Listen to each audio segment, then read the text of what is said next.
आपण पाहत आहात ए स्टार न्यूज चॅनल आणि हे आहेत आजच्या ठळक बातम्या. हरवलेल्या आकाश उमाकांत मरडी यांचा शोध. सेलू शहरातील फुलारी गल्ली येथील 32 वर्षीय रहिवासी आकाश उमाकांत मरडी नामक युवक 6 जानेवारी 2026 रोजी रेल्वे प्रवास करताना भोपाळ ते विलासपूर ते नागपूर दरम्यान हरवला आहे.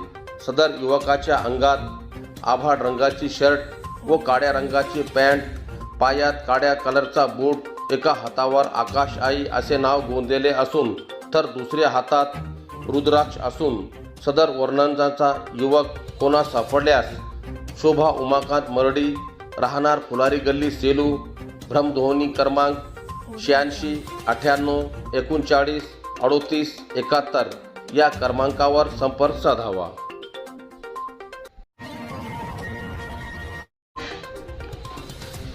परभणी जिल्हाधिकारी कार्यालयात मच्छीमार युवकाचा आत्मदहनाचा प्रयत्न.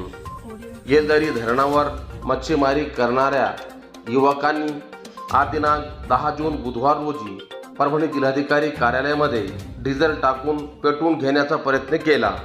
यावेळी जिल्हाधिकारी कार्यालय परिसरामध्ये मोठा गोंधळ झाल्याचा पाहायला मिळाले.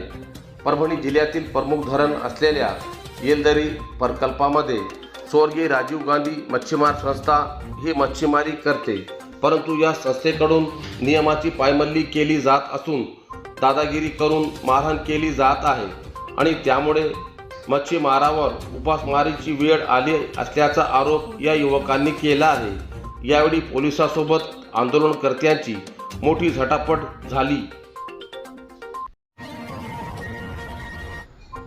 गंगाखेड उपविभागीय अधिकारी यांच्या भ्रष्ट पद्धतीतून जमवलेल्या मायापुंजीची चौकशीची मागणी. परभणी परळी रेल्वे दुहेरीकरण व गंगाखेड बाह्य वळण बाधित भूधारकांचे भूमी संपादन प्रक्रियेत सदोष पद्धतीचा अवलंब केला असून बाधित भूधारकांना विश्वासात न घेता परस्पर संयुक्त मोजणीची बेकायदेशीर कारवाई करण्यात आली. संयुक्त मोजणीसह भूसंपादनाशी संबंधित प्रक्रिया बाधित कुटुंबाची पूर्वसंमती, माहिती व सहभाग न घेता सुरू करण्यात आल्या आणि राबविण्यात येत आहेत. घाई गडबडीत केलेल्या मूल्यमापनात अनेक त्रुटी निर्माण झालेल्या असून अंतिम न्याय निवाडा करण्यात आर्थिक हितसंबंध जोपासल्याचा आरोप लोकांकडून व्यक्त केला जात आहे. हा संपूर्ण कार्यक्रम विभागीय अधिकारी यांच्या नियंत्रणाखाली झाला असून बाधित भूधारकांना नैसर्गिक न्यायापासून वंचित ठेवण्यात आले आहे. गंगाखेड उपविभागीय अधिकारी यांच्या कार्यक्षेत्रातील गोदावरी नदी घाटातील अवैध व नियमबाह्य बोटी, पॉकलेन व यांत्रिक कोणीच्या माध्यमातून पर्यावरण विघातक वाळू उपसा केला जात आहे. वाळू माफियांना उपविभागीय अधिकारी यांच्या कार्यालयाकडून संरक्षण देण्यात येत असून मोठी आर्थिक उलाढाल होत असल्याचे चित्र जनतेला उघड दिसत आहे. उपविभागीय अधिकारी जीवराज डाबकर यांच्या भ्रष्ट कार्यपद्धतीला जनता कंटाळली असून लोकांत मोठा असंतोष निर्माण झाला आहे. त्यांच्या भ्रष्ट कार्यपद्धतीची चौकशी करावी तसेच संपत्तीची व आर्थिक मिळकतीची ईडी किंवा CBI मार्फत चौकशी करावी अशी जनतेतून मागणी होत आहे. विभागीय आयुक्त तथा महाराष्ट्र राज्य प्रशासनाने कारवाई करावी, अन्यथा जन असंतोषाचा भडका उसळल्याखेरीज राहणार नाही असा इशारा भारतीय कम्युनिस्ट पक्षाच्या जिल्हा secretary advocate Madhuri Kshirsagar, Omkar Pawar, comrade Yogesh Phad, Manmath Shete, Bipishan Murkute, Anil Shete, Shankar Pawar, Bharat Katkade, Mahesh Shete, Raju Shete यांच्यासह बाधित भूधारक यांच्या वतीने देण्यात आला आहे. धर्मापुरी येथे दारूच्या नशेत 35 वर्षीय युवकाची हत्या. धर्मापुरी येथील एका 35 वर्षीय युवकाची दारूच्या नशेत झालेल्या वादातून मित्रांनीच हत्या केल्याची धक्कादायक घटना समोर आली आहे. अशोक भगवान मोरे असे मयत युवकाचे नाव असून कुंभकर्ण टाकळी शिवारातील भागात त्याचा मृतदेह आढळून आला. या घटनेमुळे परिसरात एकच खळबळ उडाली आहे. 9 जून मंगळवार रोजी मध्यरात्रीच्या सुमारास मयत अशोक आणि त्याचे साथीदार कुंभकर्ण टाकळी शिवारातील पोदार शाळेच्या मागे असलेल्या गट नंबर 472 मध्ये दारू पिण्यासाठी बसले होते. दारू पिल्यानंतर त्यांच्यात काही कारणास्तव जोरदार वाद झाला. हा वाद इतका विकोपाला गेला की दोन्ही साथीदारांनी मिळून अशोक मोरे याला तेथील ओल्या लिंबाच्या काठीने व दगडाने बेदम मारहाण करण्यास सुरुवात केली. या गंभीर मारहाणीत अशोकचा जागीच मृत्यू झाला. या मारहाणीत अशोकचा मृत्यू झाल्यानंतर त्याचे साथीदार घाबरले. त्यांनी रात्रभर त्याचा मृतदेह त्याच शाळेच्या मागील असलेल्या शेतामध्ये ठेवला. त्यानंतर बुधवार 10 जून रोजी सकाळी 9 वाजता गुन्हा लपवण्याच्या उद्देशाने त्याचे मृतदेह उचलला आणि कुंकण टाकळी येथील गोरक्षण भागात आणून टाकून दिला. मयताचा मृतदेह उताना अवस्थेत मोकळ्या जमिनीवर पडलेला आढळून आला. यावेळी घटनास्थळी उपविभागीय पोलीस अधिकारी, ग्रामीण शिरतोडे व ग्रामीण पोलीस ठाण्याचे अधिकारी कर्मचारी उपस्थित होते. तसेच धर्मापुरीचे सरपंच तानाजी कदम, टाकळीचे पोलीस पाटील दत्ता राऊत आणि धर्मापुरीचे पोलीस पाटील परमेश्वर कदम उपस्थित होते. पोलिसांनी या प्रकरणातील 2 संशयित आरोपींना घटनास्थळावरून ताब्यात घेतले असून हत्येचे नेमके कारण अद्याप स्पष्ट झालेले नाही. ग्रामीण पोलीस प्रकरणाचा पुढील तपास करत आहे.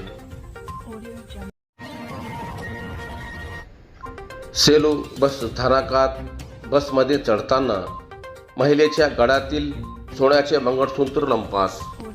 बसमध्ये चढताना गर्दीचा फायदा घेत अज्ञात चोरट्याने महिलेच्या गळ्यातील मंगळसूत्र चोरल्याची घटना सेलू बसस्थानक येथे आज दिनांक 10 जून बुधवार रोजी दुपारी 12:30 वाजेच्या सुमारास घडली.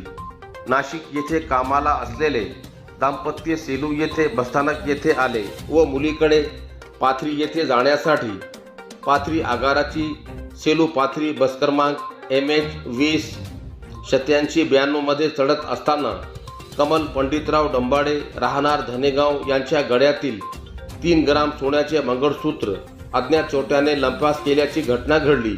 सदरील घटनेची माहिती 112ला कळविण्यात आल्यानंतर बसस्थानक परिसरात पोलीस दाखल झाले.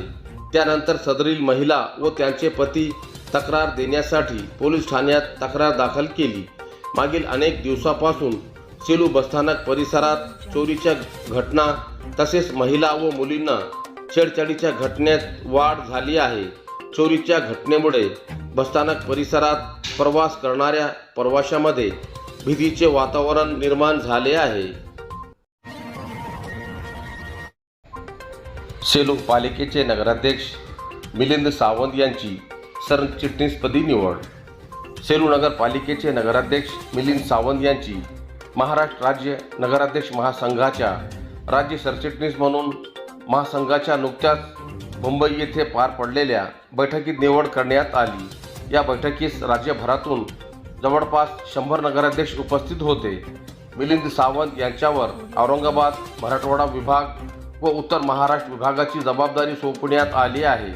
नगराध्यक्ष मिलिंद सावंत यांच्या उल्लेखनीय सामाजिक, सांस्कृतिक, राजकीय कार्य आणि स्थानिक स्वराज्य संस्था स्तरावर केलेल्या महत्त्वपूर्ण कार्याची दखल घेऊन त्यांची नगरपालिका महासंघाच्या महाराष्ट्र राज्य सरचिटणीस पदावर निवड करण्यात आली आहे.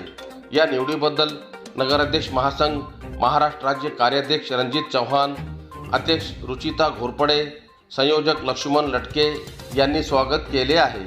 या निवडीबद्दल राज्याच्या राज्यमंत्री तथा परभणी जिल्ह्याच्या पालकमंत्री मेघनादिदी बोर्डीकर, माजी आमदार रामप्रसाद बोर्डीकर, माजी नगराध्यक्ष विनोदभाऊ बोराडे, पाथरी नगरपालिकेचे नगराध्यक्ष आसेफ भैया खान, सोनपेठ पालिकेचे नगराध्यक्ष परमेश्वर कदम, जिंतूर नगराध्यक्ष प्रताप देशमुख, मानवत नगराध्यक्ष डॉक्टर अंकुश लाड यांनी स्वागत केले आहे. बोगस मतदारांचे नावे कमी करून संबंधितावर गुन्हे दाखल करण्याची राष्ट्रवादीची मागणी. माजी आमदार विजय भांबळे यांच्या नेतृत्वात सेलू तालुका राष्ट्रवादी काँग्रेस पक्षाच्या वतीने डॉक्टर शिवाजी मगर तहसीलदार सेलू यांना निवेदन देण्यात आले. मतदार पुनरीक्षण SIR प्रोग्राममध्ये बाहेर जिल्ह्यातील व बाहेर राज्यातील विद्यार्थी शिक्षणासाठी सेलू तालुक्यात आलेल्या विद्यार्थ्यांचे नावे इतर जिल्ह्यातील असल्याने अशा बोगस मतदारांची नावे शोधून तत्काळ कमी करून संबंधितावर गुन्हे नोंद करण्यात यावी. सेलू तालुक्यात शहरी व ग्रामीण भागात शिक्षणासाठी व मजुरीसाठी बाहेर जिल्ह्यातून व परराज्यातून आलेल्या नागरिकांची बोगस नावे जिंतूर सेलू मतदारसंघात आहे ती नावे शोधून तत्काळ कमी करण्यात यावी अशा आशाचे निवेदन देण्यात आले. अनोळखी नावे तत्काळ शहानिशा करून तत्काळ कमी करण्यात यावी. विवाहित मुलीचे नावे सासरी व माहेरी असल्याने त्यांची नावे एकाच ठिकाणी ठेवण्यात यावी. 2002च्या यादीतील पुरावा बघून नवीन मतदारांची नावे समाविष्ट करणे. अनेक मतदारांची नावे 2 ठिकाणी देखील असतात, त्यामुळे त्यांची शहानिशा करून त्यांची नावे एकाच ठिकाणी ठेवण्यात यावे. मयत मतदार वगळण्यात यावे. ज्या मतदारांचे आधार कार्ड ज्या ठिकाणचे आहे त्याचे नाव त्याच ठिकाणी ठेवण्यात यावे. त्यासाठी बोगस आधार कार्डची देखील तपासणी करून सदर नावे ठेवण्यात यावे अशा प्रकारचे निवेदन देण्यात आले.